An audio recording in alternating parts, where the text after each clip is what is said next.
This video will focus on learning target. I can calculate energy change for any thermochemical reaction if the heat of reaction is known. This is the second installment on this learning target, and now we'll focus on the math. So here are three different types of problems that we can do if we're given a thermochemical equation.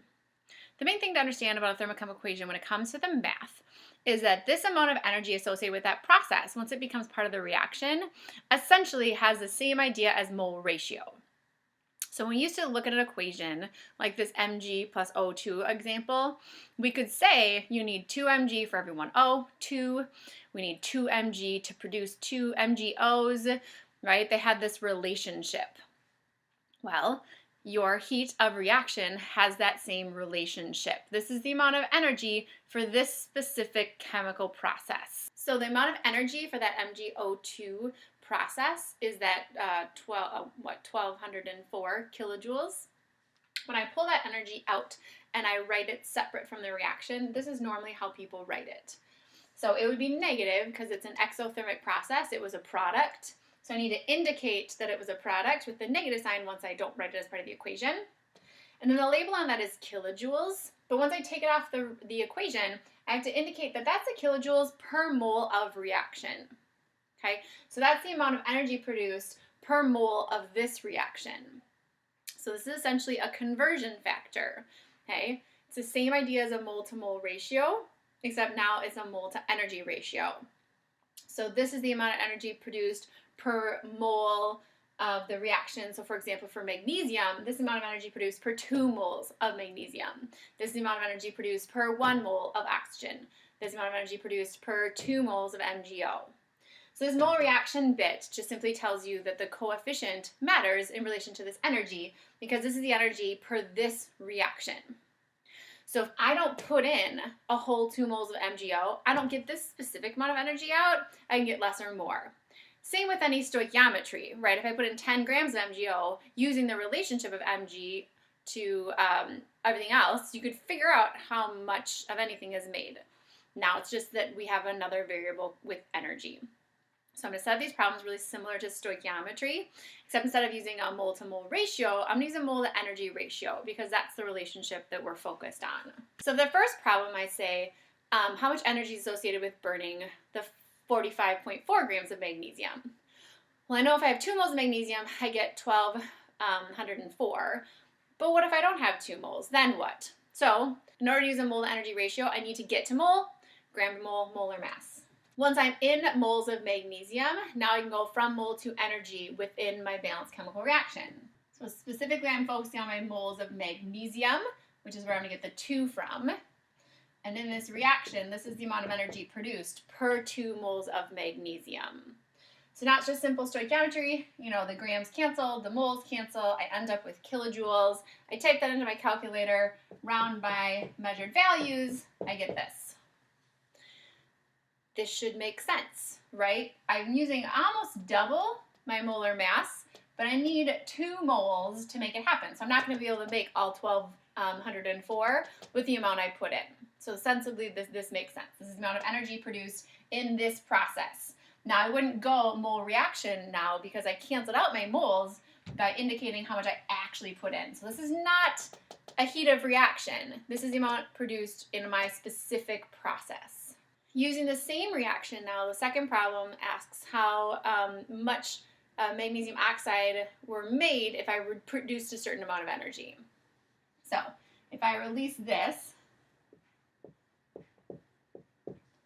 how much product did I make? Now, given that it's a release, I know I have to put the sign on there.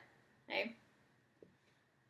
When I'm in kilojoules, I can go from kilojoules to mole using the kilojoule to mole relationship, the mole to heat relationship, right? And in this equation, it's that negative this per whatever the mole of the thing I'm measuring is. So in this case, I'm trying to go mole of MgO, which means its coefficient is 2 again. So energy to mole, and then the last question is about mass. So I can go from mole to mass using my periodic table and my molar mass. So again, energy cancels as I go to moles of MgO, and then I can go from moles of MgO to grams using molar mass. type that into my calculator, I get that this is how many grams I can produce with this amount of energy. The last problem on here is the one that most people find the hardest, and it's because you have to actually understand the concept. So we're using a new reaction here. We're combusting methane. And what it says is that during the course of a reaction, when I combusted 13.1 grams of oxygen, I could quantify how much energy was released. But the question is, when given that process, then, can I figure out what the heat of reaction is? So that molar heat of reaction is saying that I want to figure out my delta H, right? I want to figure out what is my heat per mole, my molar heat. How much heat do I have per mole for this process? So I'm only given, I'm given two numbers. I'm given energy and grams. And so far when I've been given energy and the other problems, I've gone energy to mole using that mole ratio to energy idea. And when you look at this problem, you might go like, oh, how can I do that? Well, the problem is you can't, because you don't have the heat of reaction. The whole point of this problem is you're trying to solve for the heat of reaction. So you can't start with energy because you don't have the information you need. So the other number I give you is the 13.1 grams. And when in doubt, since we're trying to go to a molar heat, we're going to go to mole, right? Because that's our happy place too. We love molar mass. So if I go like this, I can figure out how many moles are in that 13.1 grams of oxygen, which ends up being that much. Okay, that's just my moles. Again, what I want to solve for in the end is this. I want to solve for energy per mole. I'm trying to get kind of like a ratio, a relationship. What is the relationship of energy per mole? Well, now given this process, I know how many moles I used, and I know how much energy was produced. Well, those are your labels, right? If I produced this much energy, and I did it per this many moles, I can get a kilojoule per mole relationship, which is exactly what heat of reaction is. Now, there's just one sticking point when it comes to trying to solve for heat of reaction. Right here, this would give me a kilojoule per mole relationship for oxygen, right? But the problem is, in the long term, if I'm dealing with the energy per mole reaction of O2, the coefficient is a 2. So to solve for the heat of reaction where O2 is concerned, I need to figure out what the ratio is per 2 moles, because that is how heat of reaction is defined. It's defined as energy per mole of reaction. Since I'm dealing with the O2 part of the reaction, I need to figure out what the ratio is as compared to 2 moles.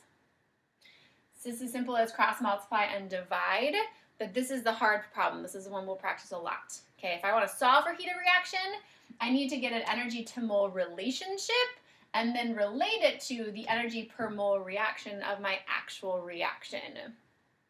So if I cross multiply and divide, I solve, I get 890. And the label now of that is going to be kilojoules per mole reaction. So yes, I did it per moles of O2, but because the 2O2 is related to all the other coefficients, we can abstractly say mole reaction, because regardless of what atom or substance we would use, we would still end up getting that. So that's your overview for the types of problems we could do with heat of reaction. All of these were chemical processes. We could do the exact same thing with dissolving or phase changes, and we will practice that in class tomorrow. That's it. Have a nice night.